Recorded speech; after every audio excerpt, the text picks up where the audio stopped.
Hi everyone, welcome back to my channel. I'm Wendy, a homeschool mom of 3. So we recently went on a cruise vacation for the first time as a family of 5 with a toddler in tow. It was fun, but it was challenging, and we have learned a few things or two, and I wanted to share some of those tips. So we sail from Bayonne, New Jersey to Port Canaveral and Nassau, Bahamas, and their perfect day at Coco Cay, which is one of their private islands with Royal Caribbean.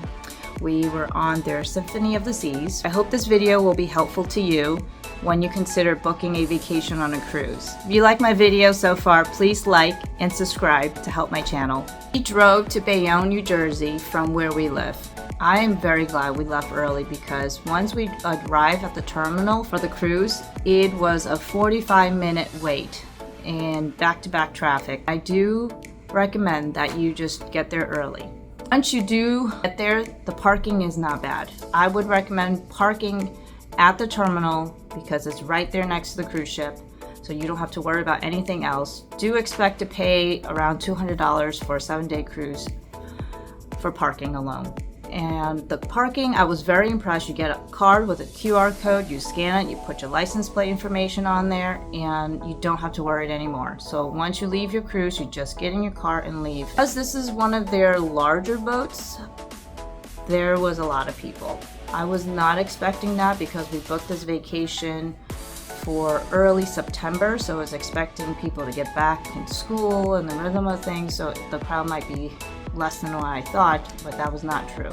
As for our room, we reserved an ultra spacious ocean view room, and it was just the perfect room for a family of 5. They have a bunk bed, a queen size bed, a sofa bed. If you want to just pull that sofa out, it becomes a bed. You have a bathroom that has plenty of room for 2 people in it, and we asked for a pack and play, and it still fit with room to walk in, so it was perfect. Closet space, there was plenty of closet space. We didn't find any issues with that, so it was great. And it was located towards the front of the ship. Minimal noise. You couldn't hear much once we need to go to bed, so there was no disturbance on that. But the con to that is just realize you are towards the front of the ship. There's some activities and things to do towards the back of the ship, especially their buffet.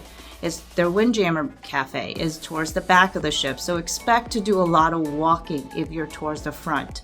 So if I was booking a room again, I would think about booking it closer towards the mid part of the ship if you can, just because a lot of things can happen there, but also be aware you might have to deal with some noises. As for entertainment, they had plenty to do on the boat. They have many Broadway shows, they had a water show, they even have ice skating show. So we did Hero, which is their water show, Hairspray, the Broadway show, Flight, which is one of their other Broadway shows. We also did their ice skating show. But I have to say again, because of the crowd, you have to really get there half an hour in advance if you want a good seat.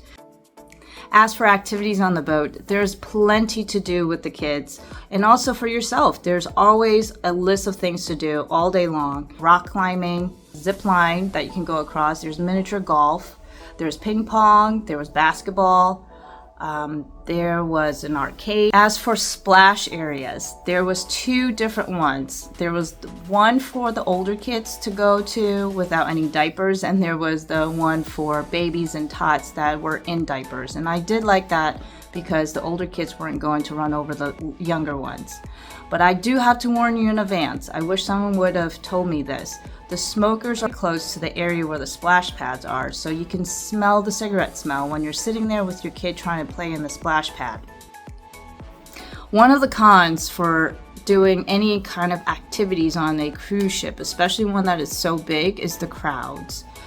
I felt that every time we wanted to participate in an event or an activity, overwhelming amount of people. We always had to wait in line.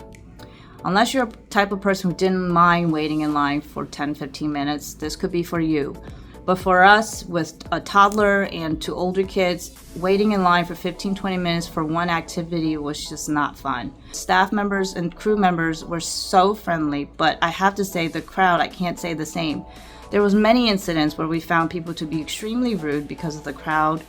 I don't know why that is, but I would just be wary of that. For food, they did a phenomenal job. On every single deck, I felt like you can find something wherever you are on the cruise ship, whether you're in the front of the ship or in the back of the ship, you can go somewhere and find a place to eat. Whether you like the crowd or not, there's always a place to eat. It's open all the time. I really enjoy going to Central Park Cafe just because it's less busy and you're just surrounded by greenery. You just forget you're on a cruise ship. It's amazing. I took the baby there often and I just did my Bible study there. It was great. Buffet did a great job. We had 2 buffets that we would often go to, and one is called Solarium, which is located in an adult-only section. And it's a little smaller in size, the room. And then there's the Windjammer, which is their main buffet, and it's located towards the pool area. It's twice the size of Solarium. I would say for Windjammer, it's great for breakfast. Solarium, I would recommend going for lunch. They have more variety there for lunch than they did for the Windjammer. I also heard there's a tip of getting to the Solarium because it's less busy on embarkment day. We did that, and that was not the case. It was extremely busy. There was hardly any place to sit. With pushing a stroller around, it was just not fun. So I do not recommend going to the Solarium on your first day on the cruise ship. I would rather just go to the Windjammer and just wait for a seat there if there isn't any, but the room is so big, you can always find a seat there. All right, now let's talk about the main dining room.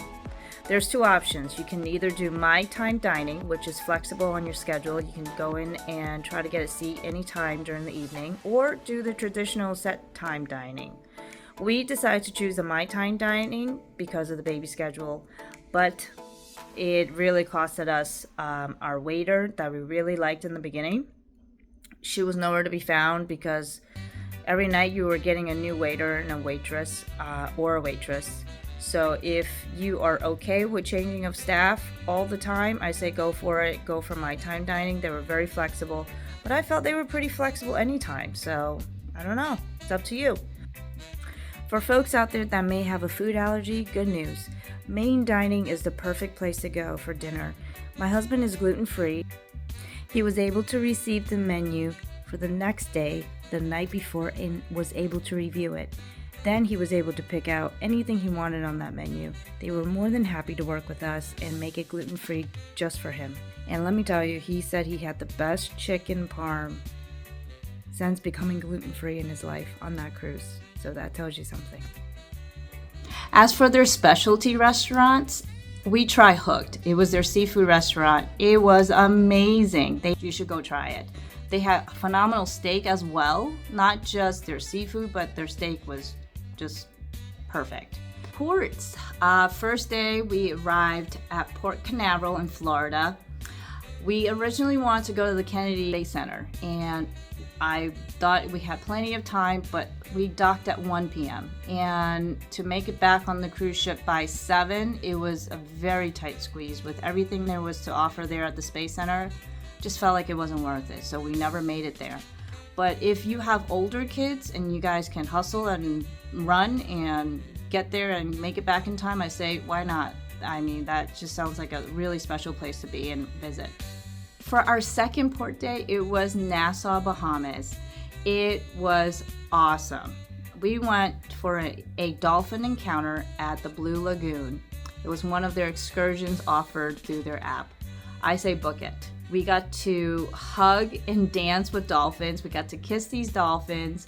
My toddler, who is really small, still got to enjoy it with us. I got to hold her in the water. She got to touch the dolphin. She really was scared, but enjoyed it at the same time. Then there's a private beach on the island, so you get to snorkel, and the water is clear there, so you get to see everything underneath. The kids loved it. We all enjoyed it. The con of this excursion, I just felt there wasn't enough time. Time was just such a problem with these excursions. When you're having so much fun, you just lose track of time. We had to get back on the cruise ship by 6:30 or 7, and we got to the island at 1. By the time we had to leave, they told us, hey, line up for the ferry. Everybody just started scrambling. There was not enough time to even shower off the sand. and we had to book it because the ferry was right there. I felt like there wasn't enough ferry to get us out of there in time, so it just felt like everything was not handled properly with everybody on the island. The third place we visited was Perfect Day at Coco Cay, which is one of their private islands, Royal Caribbean's private island. So that means all of the food that is available on the island is free of charge. It's included as part of your cruise. There was a snack bar there was a buffet, there was ice cream available. So you would not have to worry about what to eat when you arrive at the private island. Once you get to that private island, their water park was impressive to look at. It was just huge. It was huge. There was shuttles available. We went to 2 of their beaches. I have to say, if you're looking for snorkeling, you probably want to do the Chill Island beach because that's the one with rock formations right by the beach, and it's not too deep, so the kids can just get a life jacket if you want them to get one and snorkel out to the rocks to see some fishes. But because the volume of people that's on the island, the water is murky. You can't see much as opposed to Nassau, Bahamas in the Blue Lagoon beach. That's totally different. It was night and day. But we still have fun. The splash pads that they had on the island was impressive. As soon as you get to the island, there's a boat and the kids can splash each other with water. But as you walk further into the island, there's a bigger splash pad. So I felt like it catered to all age groups. The bigger kids, the younger kids, they all have fun. When you're having fun, time goes by really fast. But the good thing is the boat is right there. The shuttle can take you right next to the cruise ship. You can get back on without any problems or delays. Okay, and that's everything I have to say about the cruise. Overall, I would recommend this cruise if you have older kids. I think with the toddler, it was just very difficult with the stroller. The elevators, you always had to wait for one.